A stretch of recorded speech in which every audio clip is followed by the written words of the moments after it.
তাই কেমন লাগতেছে বাস স্ট্যান্ডটা?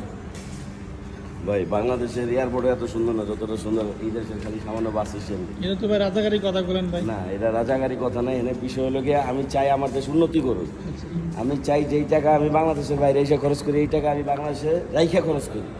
এটা বাংলাদেশে সরকার যদি আমাকে এই সুযোগগুলি দেয় তাহলে আমাকে বাংলাদেশ থেকে আর বাইরের দেশে এসে টাকা খরচ করা তো আসলে আমি আর আপনাদের পাল্টাতে পারবো না, পারবো? আমরা পাল্টাতে পারব না, কিন্তু উদ্যোগ নেওয়া উচিত আমাদের। আসলে জায়গাটা অনেক সুন্দর, বাস স্ট্যান্ড যদিও মনে হচ্ছে এয়ারপোর্টের মতো। তো আমিন ভাই অনেক এক্সাইটেড এরকম জায়গাতে আসার পরে, তো আর ভিডিও না সবথেকে- করে পারলাম না। সব থেকে বড় বিষয় হলো এই দেশে আপনি এতটাই সিকিউর, দেখেন ওই দেশে দোকান আপনি open চিপ দেখতে পারবেন, সব কিছু দেখতে পারবেন, খালি রডের কতগুলো খাঁচা দিয়ে রাখছে। অথচ আমার দেশে আমি গাড়ি পার করে যদি কোনো মলে ঢুকি বা কোথাও যাই, আমার আইসা দেখতে আমার লুকিং গ্লাস নাই।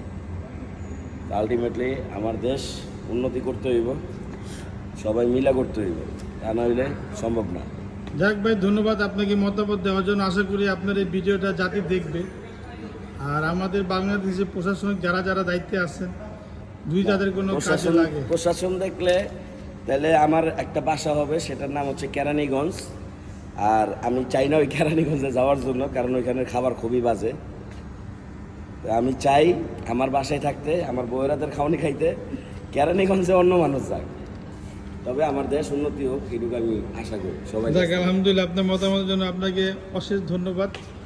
তো থ্যাংক ইউ ভাই, এবারের মতো ইতি। আল্লাহ হাফেজ। ইনশাআল্লাহ আবার দেখা হবে। আচ্ছা ভাই।